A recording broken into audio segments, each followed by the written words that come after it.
Welcome to News Today with Universal Parks News Today. I'm Tom Corliss, filling in for Eric Morton. I've been told I have to say that. And here is the news for December 28th, 2020. Hollywood Rip Ride Rocket at Universal Studios Florida was closed for the second day in a row on December 26th. According to the team members, the ride was forced to remain closed due to windy weather the night before.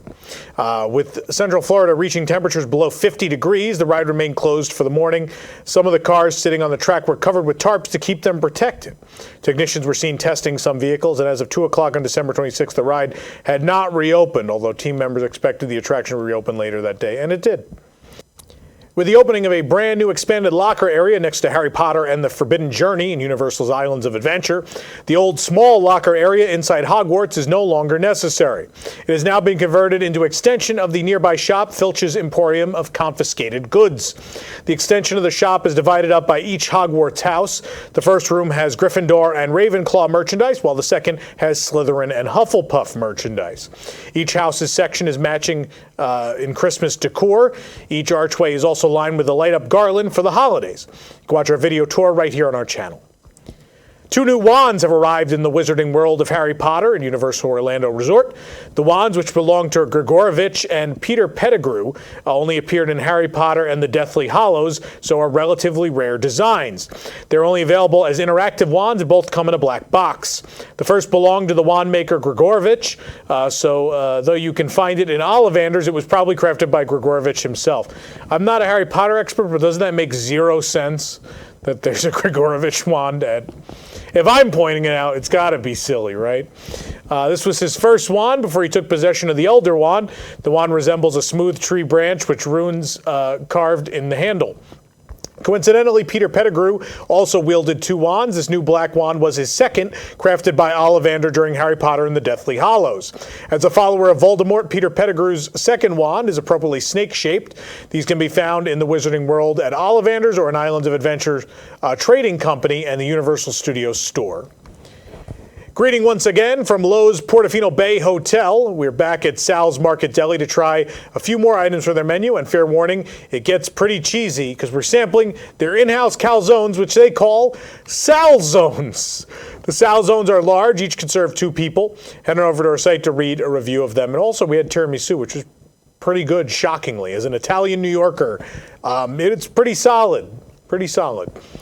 The grand opening of Universal's Endless Summer Resort Dockside Inn and Suites at Universal Orlando Resort has been a whirlwind. Thankfully, we found some time to grab a quick drink and get a taste of the place. We sat down at the Oasis Beach Bar to try one of their cocktails, named after the slides at the former Wet n Wild, which was on this land, which closed back in 2016. But really, we were there for a tub. Any of these bars' non-frozen cocktails can be served in a 32-ounce Bubba tub, named after another Wet n Wild slide, which was open from 1992 to 2014. We decided to go with the Disco H2O, made with Tito's handmade vodka, Skittles syrup, lime, and soda. Our drink also came with a vial of Skittles, adding a pop of color to the muddled brown drink. The Bubba tub sells for $18 regardless of what you put in it, while the Disco H2O costs $10 on its own.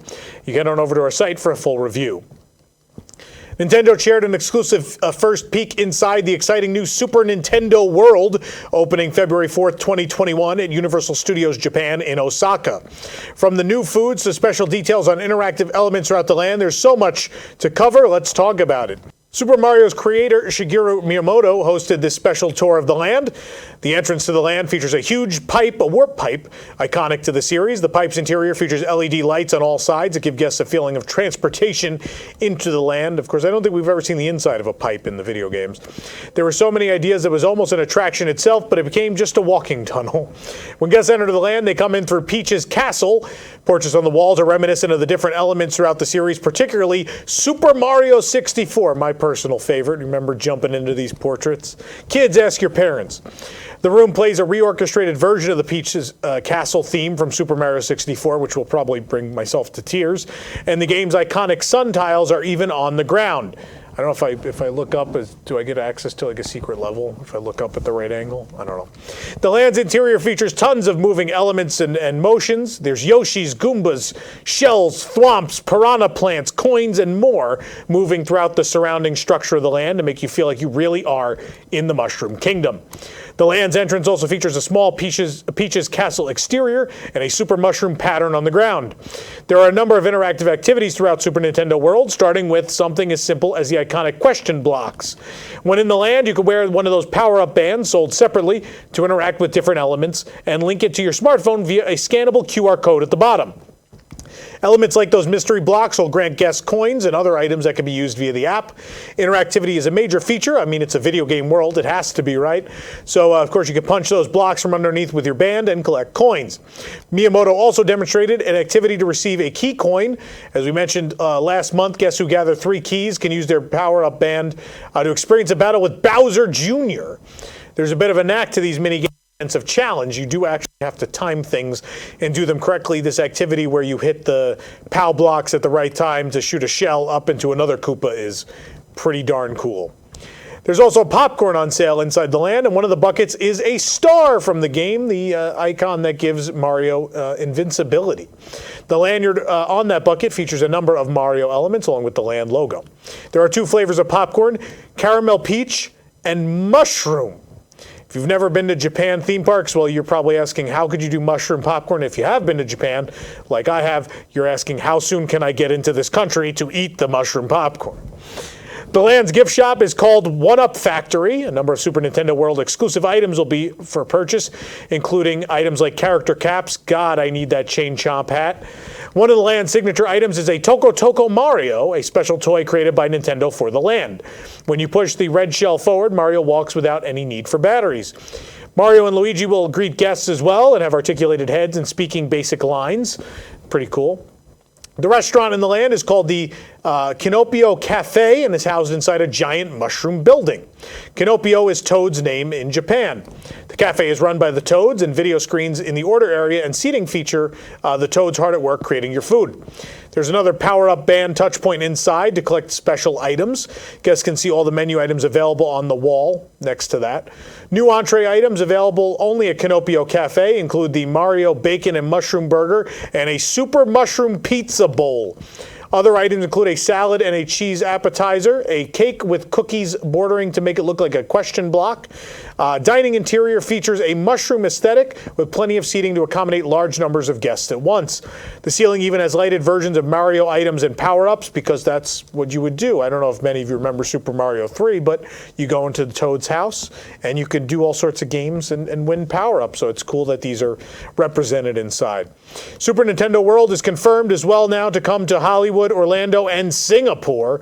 No opening windows were announced, but the land is already under construction in Hollywood. Of course, it was supposed to come to Orlando by 2023, but as you know, that third park here in Orlando has been indefinitely delayed. Mario Kart Koopa's Challenge is located inside Bowser's Castle. It's an augmented reality attraction that Nintendo and Universal collaborated on. Inside the queue, atop some steep steps, is a large foreboding statue of Bowser. Inside, there's also a display of familiar trophies from the Mario Kart series, as well as the special Universal trophy that guests are competing for in this attraction. Next to it is a challenge letter from Bowser, and guests board actual carts from the series and ride in pairs to experience this immersive attraction with those AR goggles with the little Super Mario hat. How cool. In previous releases, Universal detailed that guests will be able to interact throughout the course, throwing virtual objects at other drivers, as well as the fact that ride will change every time they ride it. Guests aren't even guaranteed to win when they ride. How fun is that? Guests wear, again, those AR helmets, AR goggles with Mario's little cap on them. This should be Cappy, by the way, from Super Mario Odyssey, but it's not. That's how you experience the attraction in AR. This will be the first major theme park in the world to feature an AR attraction. The second coming would be that Spider-Man attraction that's going to open at California Adventure whenever Disneyland actually returns. Super Nintendo World is scheduled to open February 4th, 2021. Mr. Miyamoto also confirmed that Super Nintendo World, again, is coming to other parks sometime in the future. In August, we reported that Super Nintendo World construction had begun in Hollywood. In Orlando, Super Nintendo World, again, was supposed to be an epic universe, but it is indefinitely delayed at this time. But stay tuned for more on Super Nintendo World. And certainly, Our own reporter Spencer has already gone to Super Nintendo World during these technical rehearsals and previews. And once we can legally provide you coverage, once the ban is lifted, we will. So make sure you stay tuned to the show, to this YouTube channel, and to our website to get the latest on Super Nintendo World. And while it won't be open again until February 4th, as we said already, there are invite-only technical rehearsals that are held already, and those pass holder previews and such are already underway. So even though February 4th is the official opening, guests are already enjoying Super Nintendo World. And if you're wondering why you haven't seen or heard anything again, it is because they are being asked not to post any photos or video until that grand opening. So we will bring you coverage on February 4th. Stay tuned. Universal Orlando Resort has a new Universal Studios Florida phone case available in their U-Design kiosk. The case features the retro Universal Studios Florida marquee design. You'll notice a Universal Monsters phone case next to it. The case is customizable, so it can feature a special guest star U on it. U-Design phone cases are $30 plus $5 to add your name. They come in iPhone sizes 6 through 11 Pro Max and Samsung S7 through S9. For more information on these stories and more, head on over to UniversalParksNewsToday.com. If you're enjoying the show, be sure to like this video, subscribe to Universal Parks News Today on YouTube for more great content, click the bell for notifications, and make sure to hit select all notifications so you never miss an episode of the show. For UPNT, this is Tom Corliss saying the future is whatever you make it, so make it a good one.